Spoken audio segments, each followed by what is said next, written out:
ప్రజాగళానికి జనం నీరాజనాలు పలుకుతున్నారు. వైసీపీ అవలంబిస్తున్న ప్రజా వ్యతిరేక నిర్ణయాలతో పాటు గత 5 ఏళ్లుగా జగన్ పాలనలో ప్రజలు పడుతున్న ఇబ్బందులపై గళం విప్పారు. దుర్మార్గపు పాలనతో అమరావతిలో విధ్వంసం సృష్టించారని మండిపడ్డారు. పేదరికం లేని రాష్ట్రం చూడాలి అన్నదే తన ఆశయమని చంద్రబాబు వివరించారు. కృష్ణా జిల్లా పామరు, ఉయ్యూరు రోడ్ షోలతో టీడీపీ శ్రేణుల్లో కొత్త జోష్ నింపిన చంద్రబాబు అశేష జనవాహిని మధ్య 25 అసెంబ్లీ నియోజకవర్గాల్లో రెండో విడత ప్రచారాన్ని పూర్తి చేసుకున్నారు. దుర్మార్గుడు ఈ ముఖ్యమంత్రి వచ్చి మొత్తం సంపదని విధ్వంసం చేశాడు. ప్రారంభమే మీరు చూశారు. ప్రజావేదిక కూల్చివేత్తో విధ్వంస పాలన ప్రారంభించిన ఈ ముఖ్యమంత్రి దారుణమైన పరిస్థితి తీసుకొచ్చాడు. తీరని ద్రోహం చేశాడని చెప్పి నేను మీకు తెలియజేస్తున్నా. దుర్మార్గుడు వచ్చి పోలవరం 72% పూర్తి చేసి గోదావరిలో కలిపేసే పరిస్థితికి వచ్చాడు. పోలవరం ఎప్పుడు పూర్తవుతుందో చెప్పలేం. అదే తెలుగుదేశం ఉంటే 2020కి నీళ్లు వచ్చేటివి. ఆ కాలువల్లో ఇప్పుడు కన్నీళ్లు బారే పరిస్థితి వచ్చింది. అన్ని సమస్యల పరిష్కారం చేస్తాను. అన్నదాత కింద రైతుకు 20,000 రూపాయలు ఇచ్చే బాధ్యత తీసుకుంటాం.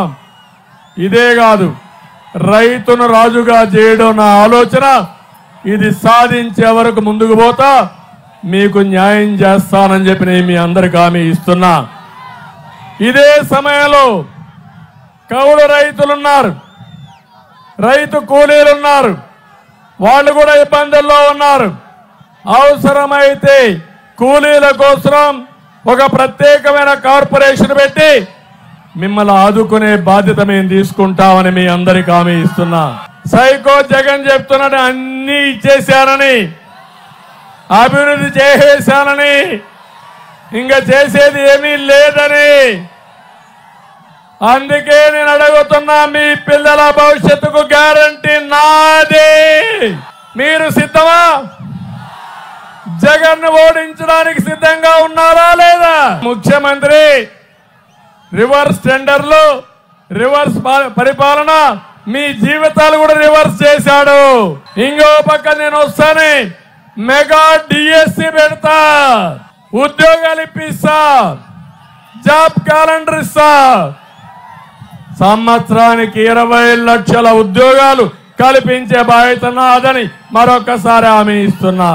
అది చేసి ఈరోజు ఇంకో పక్క సంవత్సరానికి 4 లక్షల ఉద్యోగాలు, 5 ఏళ్లలో 20 లక్షల ఉద్యోగాలు ఇస్తాను. మీ ఓటు అభివృద్ధిగా విధ్వంసానికా? మీ ఓటు సంక్షేమానికా సంక్షోభానికా? మీ ఓటు భవిష్యత్తు గ్యారంటీగా భవిష్యత్తు నాశనానికా వినాశనానికా అని మిమ్మల్ని అడుగుతున్నా. అందుకే వచ్చా ఇక్కడికి. నేను ఎప్పుడు కూడా ఈ రోజే ఆలోచించను. ఇంకా 20 ఏళ్ల తర్వాత ఏం జరుగుతుందో దానికి ఈ రోజే రూపకల్పన చేయడం నా విధానం.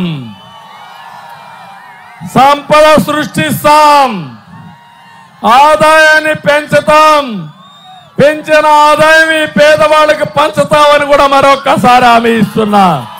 మనకు నాయకులు కావాలి, జగన్మోహన్ రెడ్డి డబ్బులు కావాలి,